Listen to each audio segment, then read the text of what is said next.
बहुत स्वागत है आपका। आप देख रहे हैं हकीकत क्या है। आपके साथ हूं मैं प्रिया सिंह सोमवंशी। 15 अगस्त को लाल किले की प्राचीर से प्रधानमंत्री नरेंद्र मोदी भाषण देते हैं, देश के नाम संदेश देते हैं। फिर चाहे वो राजनीतिक दुश्मन हो या देश के दुश्मन हो, उन्हें भी मैसेज देते हैं। लेकिन 26 जनवरी को प्रधानमंत्री का भाषण नहीं होता। कर्तव्य पथ पर परेड होती है जिसकी सलामी राष्ट्रपति लेते हैं। लेकिन नरेंद्र मोदी ने आज बिना कुछ कहे, बिना भाषण दिए एक मैसेज दे दिया है। अपने हर दुश्मन को मोदी ने सीधा सीधा संदेश भिजवा दिया है। परेड में भारत की सामरिक ताकत देखकर देश के दुश्मनों की हवा तो टाइट है ही, लेकिन कर्तव्य पथ पर मोदी की पॉपुलैरिटी को देखकर उनके राजनीतिक दुश्मन भी सावधान हो गए हैं। आप कहेंगे कि मोदी ने आखिर ऐसा क्या कर दिया? ये आपको जानना है। ये देखने के लिए आपको हमारी ये रिपोर्ट देखनी होगी।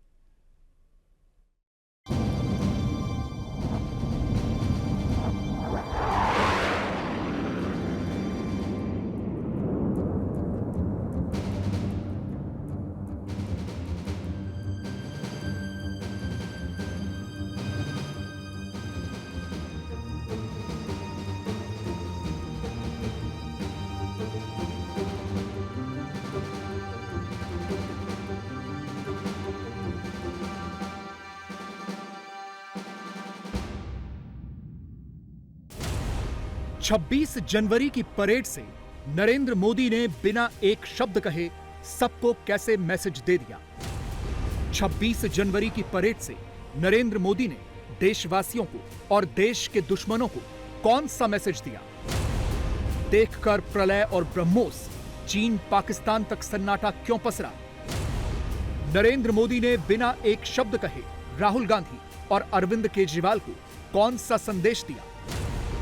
दिल्ली की 26 जनवरी की परेड से नरेंद्र मोदी ने बंगाल में ममता और बिहार में लालू को कौन सा संदेश भिजवाया? यह समझने के लिए आपको इन तस्वीरों को देखना होगा। ये तस्वीरें नरेंद्र मोदी की पॉपुलैरिटी बता रही हैं। 26 जनवरी की परेड जब खत्म हो गई, जब राष्ट्रपति द्रौपदी मुर्मू चली गईं, जब मुख्य अतिथि इंडोनेशिया के राष्ट्रपति चले गए, तो उसके बाद प्रधानमंत्री मोदी जनता के बीच पहुंच गए। इन पलों को हमेशा के लिए कैद कर लेना चाहते हैं। एक प्रधानमंत्री के तौर पर बहुत से प्रोटोकॉल होते हैं।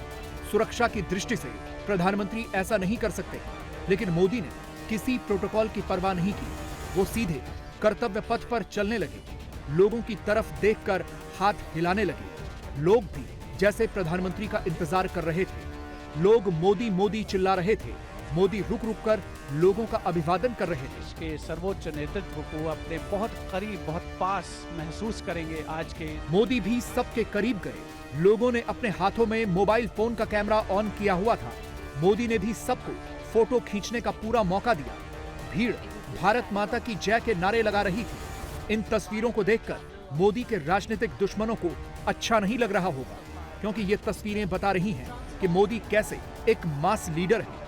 उन्हें कोई फर्क नहीं पड़ता कि यहाँ हजारों की भीड़ के बीच खतरा हो सकता है, कुछ भी हो सकता है। उन्हें सिर्फ जनता का प्यार चाहिए।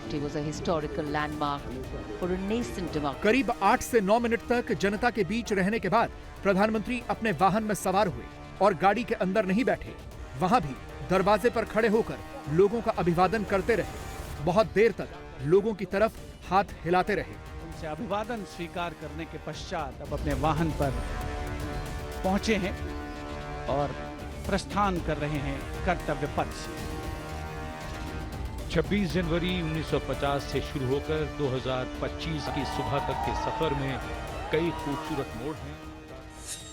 नरेंद्र मोदी ने आज देश के दुश्मनों को तो संदेश दिया ही, भारत की सामरिक शक्ति का एहसास कराया, लेकिन मोदी ने अपने राजनीतिक दुश्मनों को बहुत बड़ा मैसेज दिया। रॉकेट लॉन्चिंग सिस्टम की टुकड़ी आगे बढ़ रही है। कैप्टन मनोज चोनियाल और अब तक की गणतंत्र दिवस की परेड भारत की आन बान शान का प्रतीक होती थी। भारत की सेना का पराक्रम होती थी। भारत की सैन्य ताकत दिखती थी। 40 kilometers, it remains a vital asset for targeting enemy positions. Bharat की तीनों सेनाओं की ताकत के दर्शन होते थे। ऐसा इस बार भी हुआ। Flying at a speed of 555 kilometers. Led by Group Captain Samit Lichawan, mentioned in dispatches. लेकिन पहली बार इस परेड में कर्तव्य पथ पर संविधान निर्माता बाबा साहब भीमराव अंबेडकर दिखे, जो गतिशीलता का सूचक है। पहली बार कर्तव्य पथ पर संविधान की गरिमा दिखी। मोदी ने गणतंत्र दिवस की परेड को संविधान पर्व बना दिया। न्याय और सशक्तिकरण विभाग देश का बच्चा बच्चा बचपन से पढ़ता आ रहा है कि गणतंत्र दिवस इसलिए मनाया जाता है क्योंकि आज के दिन भारत का संविधान लागू हुआ था, लेकिन हर साल की परेड से यह संविधान ही गायब रहता था। इस बार मोदी ने सब कुछ बदल दिया। आप देख सकते हैं एनक्लोजर्स में देश के कोने कोने से पहुंचे कर्तव्य पथ पर जब आज सामाजिक न्याय और अधिकारिता मंत्रालय की झांकी आई तो सबसे पहले संविधान के दर्शन हुए।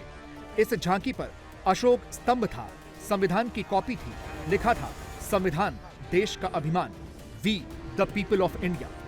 ऐसा इसलिए भी क्योंकि संविधान को लागू किए हुए 75 वर्ष पूरे हो गए हैं, इसलिए ये जश्न भी जरूरी था। साथ निभाए हर इंसान। लेकिन मोदी का यह संदेश था उन राजनीतिक दलों के लिए जो दलित वोट की पॉलिटिक्स करते हैं, लेकिन सिर्फ दिखावे के लिए, जिन्हें अब दलित वोटों के लिए अंबेडकर याद आने लगे हैं।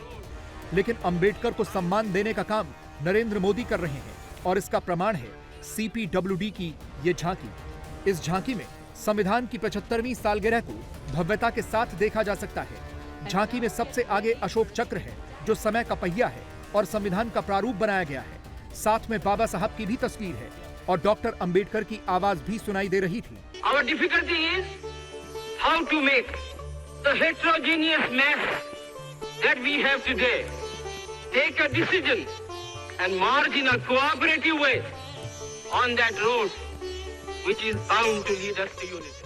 ये डॉक्टर अंबेडकर का 17 दिसंबर 1946 का वो प्रसिद्ध भाषण है जो उन्होंने संविधान सभा में दिया था। बीजेपी के तमाम नेताओं के नैरेटिव में अंबेडकर है और गणतंत्र दिवस से बेहतर दिन इसके लिए क्या हो सकता है। संविधान के प्रत्येक अनुच्छेद को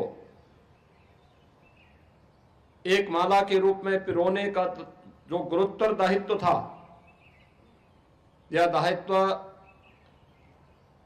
बाबा साहब डॉक्टर भीमराव अंबेडकर जी को दिया गया, जिन्होंने 26 नवंबर 1949 को भारत के संविधान का मसौदा तैयार करते हुए संविधान सभा को सौंपा और अंततः 26 जनवरी 1950 को यह देश अपना स्वयं का संविधान लागू करने में सफल हो पाया। दुनिया के अंदर आज के आधुनिक लोकतंत्र के रूप में श्रेय लेने वाले तमाम देश ऐसे हैं जिनमें वहां के लोगों में रंग भेद के आधार पर एक बड़े तबके को मताधिकार की ताकत नहीं प्राप्त हुई थी। यहां तक कि आधी आबादी महिलाओं को भी उन देशों में यह ताकत तब मिली जब भारत अपने यहां पहले दिन से ही इसे लागू कर चुका था। यह सब कुछ हुआ भारत माता के महान सपूत राष्ट्र नायक बाबा साहब भीमराव अंबेडकर के प्रयासों से। आज के इस अवसर पर भारत माता के इस महान सपूत को मैं विनम्र श्रद्धांजलि अर्पित करते हुए 26 जनवरी के उत्सव में इससे पहले अंबेडकर गायब रहते थे।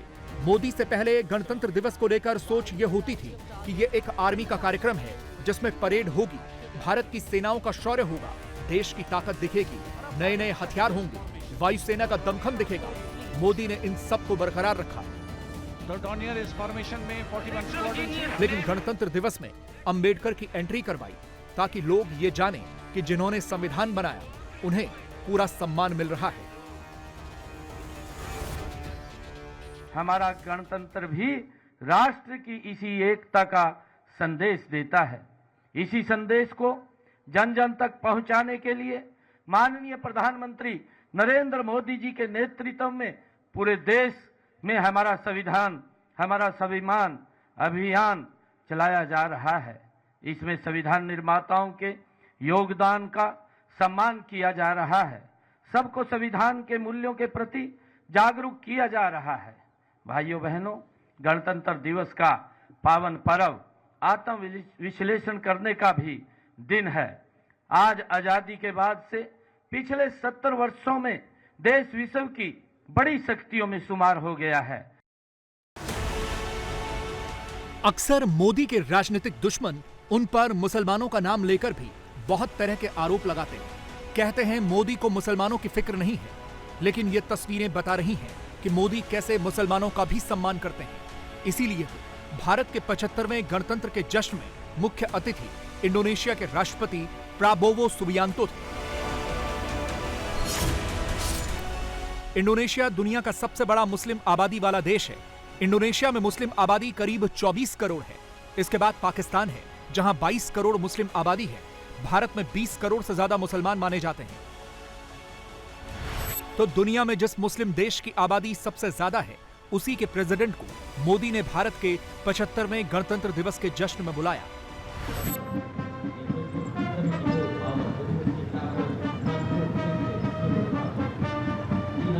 बाकायदा इंडोनेशिया के राष्ट्रपति के साथ उनके देश के 350 सैनिकों की टुकड़ी भी आई हुई थी। वो यहां कर्तव्य पथ पर मार्च पास्ट कर रही थी, तो समझने वाले समझ जाएं और न समझने वाले ना समझ कहलाएं।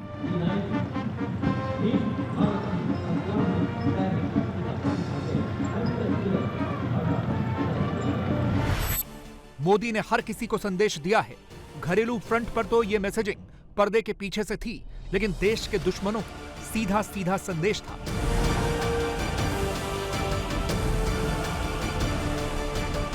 कर्तव्य पथ पर भारत की सामरिक शक्ति के दर्शन भी हुए।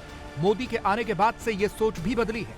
अब खासतौर पर गणतंत्र दिवस की परेड में उन्हीं हथियारों को शामिल किया जाता है जो स्वदेशी होते हैं, क्योंकि स्वदेशी की यह पहचान भारतीय सेना को आत्मनिर्भर बना रही है। ब्रह्मोस एक सुपरसोनिक क्रूज मिसाइल है, 400 मीटर की प्रभावशाली रेंज के लिए प्रसिद्ध है।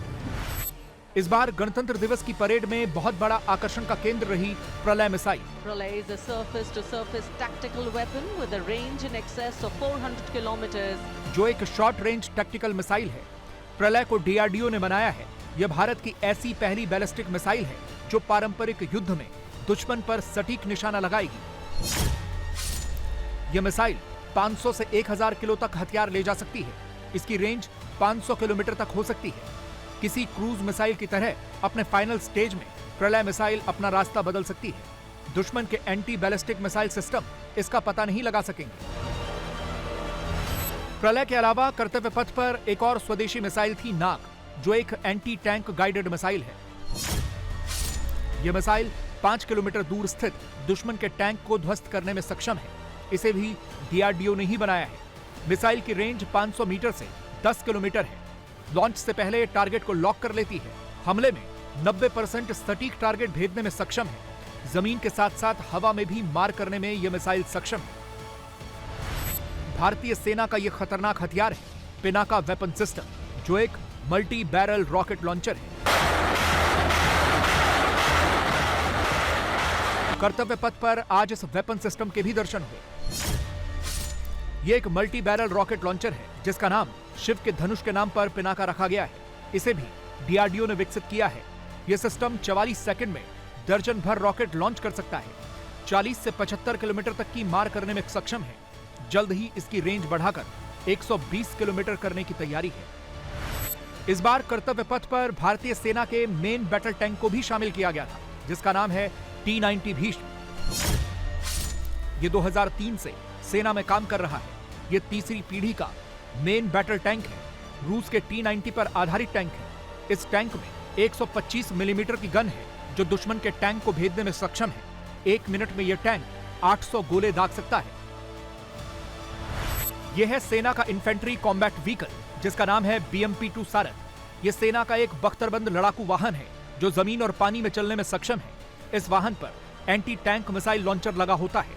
इसमें 30 mm की तोप और 7.62 mm की मशीन गन भी लगी होती है। खासियत यह है कि यह ढलान और ऊंचाई पर आराम से चल सकता है और चारों तरफ से गोले झेलने में सक्षम प्लेट्स भी इस पर लगी हुई होती हैं। इसी तरह का एक और दूसरा बख्तरबंद लड़ाकू वाहन बजरंग भी इस बार रिपब्लिक डे परेड में दिखाया गया। इस वाहन में हल्की तोप और मशीन गन लगी होती है। ये आतंकवाद और नक्सल विरोधी अभियानों में उपयोगी माना जाता है। लेकिन सबसे ज्यादा सुर्खियां बटोरी automated battlefield surveillance system Sanjay ने। इसको भारत इलेक्ट्रॉनिक्स लिमिटेड ने बनाया है। संजय को बनाने की लागत 2402 करोड़ रुपए है। जमीन और हवा के सेंसर की मदद से यह काम करता है। सेंसर में मिले इनपुट से युद्ध क्षेत्र की तस्वीर बताता है। आर्मी के डेटा नेटवर्क और सैटेलाइट नेटवर्क से चलता है। आधुनिक सेंसर और एनालिसिस करने वाली तकनीक से लैस है। इसकी खासियत यह है कि यह विशाल जमीनी सेना पर नजर रख सकता है। दुश्मन की हरकतों की सटीक जानकारी भी दे सकता है। जाहिर तौर पर यह सारी तैयारियां भारत अपने दो सबसे बड़े दुश्मनों के लिए कर रहा है, चीन और पाकिस्तान। वही चीन जिसकी राहुल गांधी खूब तारीफ करते हैं, जिसके सामने राहुल गांधी अपनी सेनाओं के शौर्य को कम बताते हैं। राहुल गांधी जब भी विदेश दौरे पर जाते हैं चीन की बहुत तारीफ करते हैं। चीन के सामने भारत को कमतर ही आंकते हैं। यहां तक तो ठीक है, लेकिन वो अक्सर ये आरोप भी लगाते हैं कि चीन ने भारत के सीमावर्ती इलाकों पर कब्जा कर लिया है। राहुल गांधी आरोप लगा चुके हैं कि चीन ने लद्दाख में हजारों किलोमीटर जमीन पर कब्जा किया है। राहुल गांधी ने यह तक कहा था कि चीन ने लद्दाख में दिल्ली जितने इलाके की जमीन पर कब्जा किया है। राहुल गांधी के इन बेबुनियाद आरोपों का विदेश मंत्री डॉक्टर एस जयशंकर ने जवाब दिया है। पहली बार भारत के विदेश मंत्री ने बहुत क्लियर राहुल के एक एक आरोप का जवाब दिया। I see efforts made to mislead the country. I give you 3 examples. Example 1, people are saying Chinese are building villages on the border. Where is the village built? It is built in a place called Longju, which the Chinese attacked and occupied in 1959. There's a statement of Nehru. So if you look at the Google map, please look at that village and triangulate it with what Nehru said to the parliament in 1959. Then Rahul Gandhi and the Congress talk about a bridge in Pangong Tso in Ladakh. This bridge is being built at a place where the Chinese came in 1958 and then retook in 1962. Recently, I just saw Congress spokesman saying, the Chinese have built a road in Shaksgam Valley and this has great concerns for Siachen. Possibly it has concerns for Siachen. When was Shaksgam Valley occupied by whom? Shaksgam Valley was allowed by Nehru to be part of Pakistan occupied Kashmir, and Pakistanis handed it over to China in 1963. So the Congress party is holding Modi responsible for Nehru's actions in 1949 and for Bhutto's actions in 1963. But apparently they have no culpability. दो बाबा viral हो गए, जिसने video लगाए उनको views बढ़ गए। महाकुंभ में reel बनाने की होड़ मची हुई है। कैमरा लेकर कोई भी महाकुंभ पहुंच जा रहा है। जब रील वायरल का रोग संतों और अखाड़ों के बीच पहुंचा तब हड़कंप मच गया। अब अखाड़ों के साधु संतों ने साफ साफ शब्दों में कह दिया है कि महाकुंभ में बात होगी तो धर्म की होगी, सनातन की होगी, मस्ती की होगी तो सख्ती भी होगी। ऐसा क्यों करना पड़ रहा है, इसकी वजह कुछ आपको पता है, लेकिन जो बाकी इसके पीछे की बातें हैं वो हम आपको इस रिपोर्ट के जरिए समझा रहे हैं। बाबा बागेश्वर बहुत नाराज, महाकुंभ में क्यों आए रीलबाज। हम ये कहेंगे कि वायरल का विषय नहीं है महाकुंभ। ये जो भी चल रहा है हमें तो नहीं उचित लग रहा है, हम इसके खिलाफ।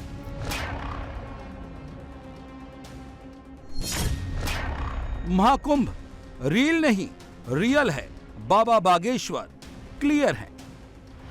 महाकुंभ कल्चर को बढ़ाने का, कल्चर को समझने का, किसी को वायरल का नहीं है। हमने पूर्व में ही कहा कि रील के लिए नहीं, रियल के लिए जाना है। वहां भी जो 2-3 चीजें चल रही, कहीं ना कहीं वो मेन मुद्दा से महाकुंभ भटक रहा।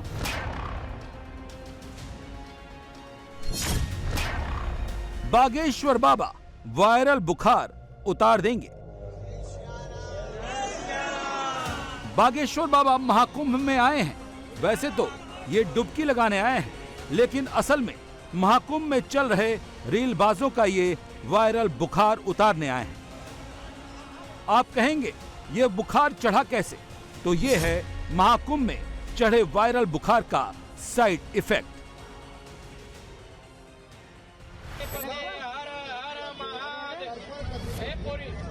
ममता कुलकर्णी महामंडलेश्वर बन गई, रीलबाजों की लाइन लग गई, वीडियो वायरल हो गए, रीलबाजों के व्यूज बढ़ गए।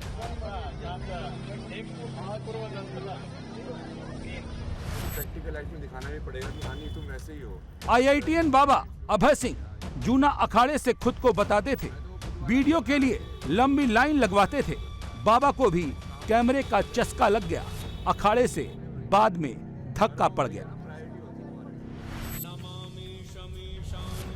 Model social media influencer Harsha Richharia Sadhvi रूप में आई, अमृत स्नान में डुबकी लगाई, विवाद बढ़ गया, महाकुंभ छोड़ने का मन बना लिया, वायरल हो गई, अचानक से व्यूज में भी हाई हो गई।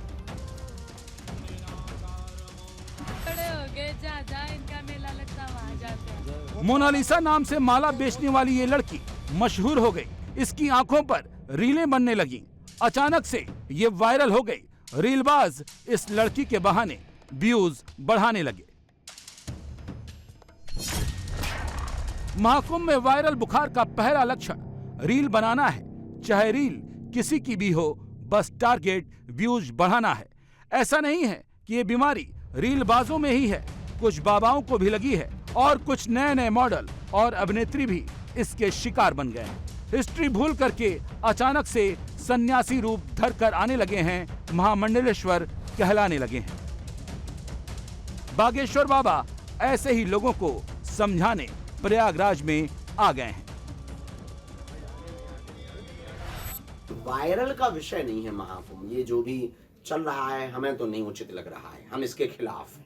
महाकुंभ में वायरल का विषय नहीं, महाकुंभ आस्था का विषय है, महाकुंभ संस्कृति का कुंभ है, महाकुंभ कल्चर को बढ़ाने का, कल्चर को समझने का, किसी को वायरल का नहीं है। हमने पूर्व में ही कहा कि रील के लिए नहीं, रियल के लिए जाना है। वहां अभी जो ये जो 2-3 चीजें चल रही, कहीं ना कहीं वो मेन मुद्दा से महाकुंभ भटक रहा, चाहे वो किसी बच्ची के खिलाफ कहा जा रहा हो, चाहे वो किसी व्यक्ति के खिलाफ या उसके पक्ष में या उसके बारे में। महिमा मंडन ने एक दिन कर दिया, बस हो गया। मेन जो महाकुंभ पर होना चाहिए विचार विमर्श इस बात पर होना चाहिए कि सनातन कैसे बचेगा, हिंदुत्व कैसे जगेगा, हिंदू राष्ट्र कैसे बनेगा, और जो हिंदू नहीं है उनको घर वापसी कैसे कराई जाए जो धोखे से चले गए, चाहे वो इस देश के इस्लाम में हो वो भी हिंदू हैं, चाहे वो ईसाई हो वो भी हिंदू हैं। इस पर काम होना चाहिए, इस पर फोकस होना चाहिए।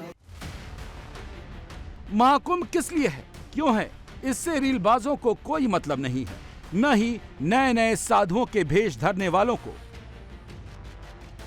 ऐसा नहीं है कि संत महामंडलेश्वर बनने के लिए नियम कानून नहीं होते हैं, अखाड़ों में सब नियम होते हैं। साधु संतों के लिए नियम बने हैं, सबको अखाड़ों की मर्यादा में रहना होता है, सबको गुरुओं का सम्मान करना होता है, और न ही हम किसी की आस्था पर सवाल उठा रहे हैं। लेकिन जब नियम को ताक पर रखकर ऐसा होता है तो सवाल उठता है। आज ममता जी जो अभिनेत्री रही हैं, वो किन्नर अखाड़े से आज उनका सारे संस्कार हुए संन्यास के, और उनको पट्टाभिषेक किया गया और उनका नाम श्री यमाई ममता नंदगिरी रखा गया। पिछले 2-2.5 साल से हमारे हमेशा साथ रही हैं, 23 साल का तपस्या है। इनको सनातन धर्म से जुड़ के और सनातन के लिए काम करना था, ललक थी इनको, चाहत थी। किन्नर अखाड़े ने सबको जोड़ा है, जो भी सनातन के लिए काम करेगा, और हमने श्री यमाई ममता नंदगिरी माता जी को भी हमारे साथ जोड़ लिया है। ममता कुलकर्णी को किन्नर अखाड़े ने महामंडलेश्वर बना दिया। ठीक है, बनाना चाहिए, सबकी अपनी अपनी आस्था है, लेकिन बाबा बागेश्वर इसके खिलाफ है। बाबा बागेश्वर कहते हैं पदवी उसी को दी जानी चाहिए जिसके अंदर संत या साध्वी का भाव हो। किसी के प्रभाव में आकर संत या महामंडलेश्वर कैसे बनाया जा सकता है? वो कह रहे हैं कि वो खुद आज तक महामंडलेश्वर नहीं बन पाए।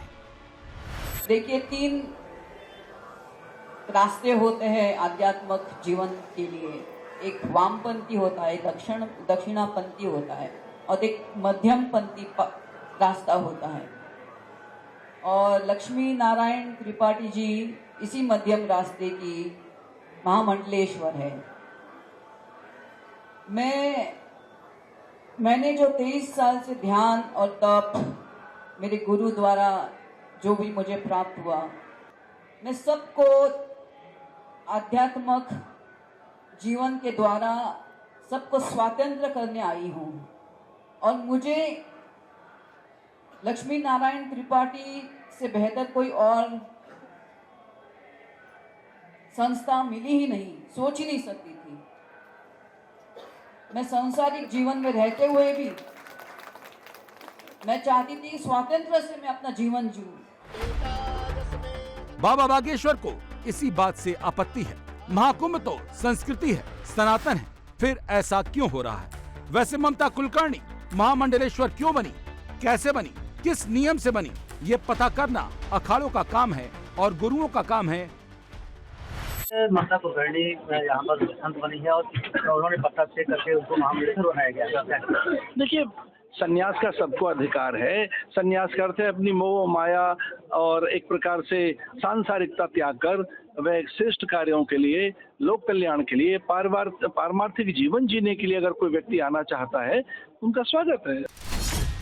लेकिन बाबा बागेश्वर को ममता कुलकर्णी के महामंडलेश्वर बनने से ऐतराज है।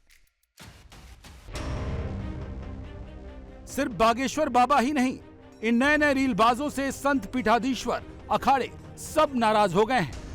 सबसे ज्यादा नाराज तो उन बाबाओं से हैं जो कैमरा प्रेमी बन गए हैं। सबसे ज्यादा नाराजगी इन बाबा से है। अभय सिंह, इनको महाकुंभ से पहले कोई नहीं जानता था।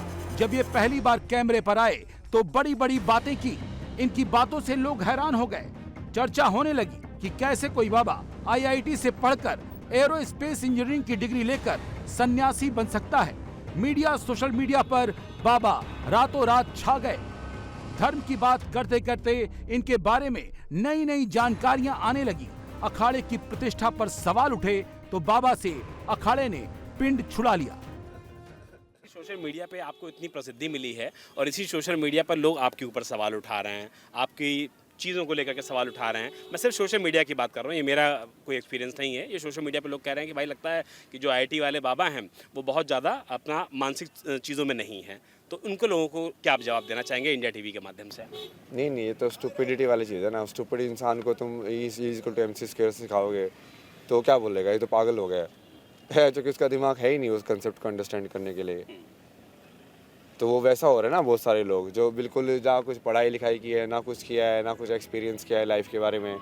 अब मैंने इसलिए मेरा डाइवर्स एक्सपीरियंस इतना ज़्यादा, लाइफ को इतने ज़्यादा अलग तरीके से महसूस करने का, अलग अलग कल्चर देखने का, ये वेस्टर्न सिविलाइजेशन को भी, लाइक फर्स्ट टाइम कनाडा में रहने का, अब वो सब काम आता है ना। मैं तो एक्सपीरियंस से मैंने चीज़ को किया ना। अब वो लोग है, मान लो कोई गाँव के अंदर बैठा हुआ है, किसी कुछ देखा नहीं है, कुछ नहीं है, बट उसका ये है कि हाँ बस मैं तो ऑनलाइन में कुछ भी बोल सकता हूँ, तो वो बोलने को तो कुछ भी बोल दे कि हाँ ये है, ये वो है, बैठे बैठे बोलते रहो वही। इसका असर अखाड़ों की छवि पर जो पड़ा सो पड़ा। बाबा की मार्केट वैल्यू में अचानक से जबरदस्त उछाल आ गया। 10 दिन पहले तक अभय सिंह के 6000 फॉलोअर्स थे, आज उनकी तादाद 5 लाख से ज्यादा पहुंच गई है। इंस्टाग्राम पर जहां 2,12,000 फॉलोअर्स थे, अब वो नंबर बढ़कर 4,92,000 से ज्यादा हो गया है और ये नंबर लगातार बढ़ रहा है। यही नहीं, जिन जिन रीलबाजों ने अभय सिंह के वीडियो बनाए और शेयर किए, उनकी भी रेटिंग में जबरदस्त उछाल आ गया। एक शख्स के सब्सक्राइबर 3400 के करीब थे। जब IITN बाबा का वीडियो लगाया तो सब्सक्राइबर से ज्यादा 2,53,000 व्यूज आ गए। उसी तरह एक दूसरे शख्स ने IIT बाबा के रोने वाला वीडियो लगा दिया, जिसके सब्सक्राइबर 7,000 के करीब थे। उसे वीडियो पर 58,757 व्यूज मिल गए। एक ब्लॉगर के तो सब्सक्राइबर सिर्फ 19,000 थे, वो 4,74,000 व्यूज कमा लिया। अगर बाबा बागेश्वर और अखाड़े के संत ये कह रहे हैं कि महाकुंभ में ऐसा नहीं होना चाहिए, महाकुंभ आस्था की जगह है, यहाँ के वातावरण में भक्ति है, लेकिन रीलबाजों ने महाकुंभ को रील बनाने की एक प्रतियोगिता बना दिया। सूचना की तकनीक और संचार की क्रांति के युग में एक नई चीज निकल कर आई है, वो है सोशल मीडिया। और सोशल मीडिया मनमाने तरीके से अपनी कोई बात कहती है, उन्हें व्यूअर्स बढ़ाने हैं, उन्हें अपनी कोई और बात कहनी है, लेकिन ये शाश्वत और सनातन है, ये नित्य प्रासंगिक चिर नूतन है। महाकुंभ हमारा शताब्दियों से, युगों से है, ये तभी से जब से देव अस्तित्व है, ये पता नहीं कितने युग बीत गए। यहाँ अमृत के आकांक्षी जो करोड़ों जन आ रहे हैं, वो आस्था के कारण आ रहे हैं, या मोक्ष, माटी में मोक्ष ढूंढने आए हैं, या वह लोक कल्याणकारी प्रवृत्तियों से जोड़ने आए। तो कुछ सोशल मीडिया बात चला रहा है तो उस पर उतना ध्यान नहीं देना चाहिए।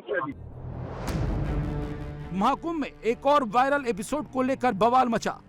मॉडल और social media influencer Harsha Richharia जब अमृत स्नान के छावनी प्रवेश में निरंजनी अखाड़े के रथ पर संतों के साथ नजर आईं। साध्वी की भावभंगिमा, खूबसूरती को लेकर चर्चाएं होने लगी। पता चला कि मॉडल साध्वी बन गई हैं, लेकिन सवाल उठा कि क्या कोई भी अचानक से साध्वी बन सकता है। जब सवाल उठा तो हर्षा ने अखाड़ा छोड़ने का मन बना लिया। बुराई करने वाले अभी बहुत लोग हैं जो मेरी बुराई कर रहे हैं, लेकिन मैं सच बताऊं, मैं सबको बहुत पॉजिटिव वे में ले रही हूँ, सबको बहुत पॉजिटिव वे में ले रही हूँ, क्योंकि जितने लोग मेरी बुराई कर रहे हैं, मेरे पास्ट और प्रेजेंट को दिखाने की कोशिश कर रहे हैं, जबकि मेरे पास में ऐसा कुछ नहीं है, सिर्फ मेरी ड्रेसेस हैं, उसको वो दिखाने की कोशिश कर रहे हैं। तो यही लोग हैं जो ना चाहते हुए भी मुझे बहुत ज्यादा वायरल कर रहे हैं। यही लोग हैं जो मेरी बुराई कर करके मुझे आगे बढ़ाते जा रहे हैं। मैं बार बार सबको यही बता रही हूँ कि धर्म के रास्ते पे चलने के लिए, भक्ति के रास्ते पे चलने के लिए ना कोई उम्र होती है और ना ही कोई लुक्स मैटर करता है। इंसान कैसी भी वेशभूषा में, कैसे भी लुक्स में, कैसा भी वो दिखता हो, किसी भी उम्र में, किसी भी जेंडर में, किसी भी एज में, वो धर्म के लिए काम कर सकता है, वो धर्म के रास्ते पे आगे बढ़ सकता है। और इसमें सबसे ज्यादा जो मायने रखता है वो रखता है इंसान का भाव, कि उसका भाव क्या है। तो अगर कोई भी इस रास्ते पे धर्म से जुड़ने के लिए आगे बढ़ रहा है, तो मैं सबको यही चाहूंगी कि आप उसके भाव को देखिए, वो कैसा दिख रहा है, किस उम्र का है, किस जाति का है, किस धर्म का है, या किस जेंडर का है, वो सब मत देखिए। किसी के साध्वी बनने पर या संत बनने पर किसी को आपत्ति नहीं है। आपत्ति नियम को ताक पर रखने की है। अखाड़ों ने, धर्म गुरुओं ने संत साध्वी के लिए एक लक्ष्मण रेखा खींची है। जिसको जो मानता है वही संत या साध्वी बनता है। लेकिन हर्षा रिछारिया के मॉडल से साध्वी बनने से महाकुंभ में साध्वी बनाने को लेकर विवाद बढ़ गया। विवाद बढ़ा तो बढ़ा, लेकिन हर्षा रिछारिया का सोशल मीडिया इंडेक्स लाख से मिलियन पार कर गया। महाकुंभ के बाद हर्षा रिछारिया के सोशल मीडिया पर कई वीडियो तो 1.5 मिलियन या फिर 2 मिलियन, कोई 11 मिलियन, तो एक वीडियो तो 38 मिलियन पार कर गया है। इसी के बाद अब सवाल उठ रहा है, पुण्य बढ़ाने वाली जगह पर लोग व्यूज क्यों बढ़ा रहे हैं, जिसमें जाने अनजाने में अखाड़ों और गुरुओं का नाम सामने आ रहा है। एक संत और एक साध्वी वायरल हो गए, इसीलिए सख्ती कर दी गई। नियम तोड़कर नए नागा और नए महामंडलेश्वर बनाने की भी कोशिश की गई थी, लेकिन 104 नागाओं को इन्हीं अखाड़ों ने रिजेक्ट कर दिया। जिस तरह से अखाड़ों ने नागाओं के टेस्ट में और रीलबाजों को लेकर सख्ती की है, उससे एक बात तो तय है, मस्ती के लिए कोई अगर महाकुंभ आएगा तो साधु संत सख्ती करेंगे और उसी नियम से करेंगे जो अखाड़ों और गुरु परंपरा में बनाई गई है।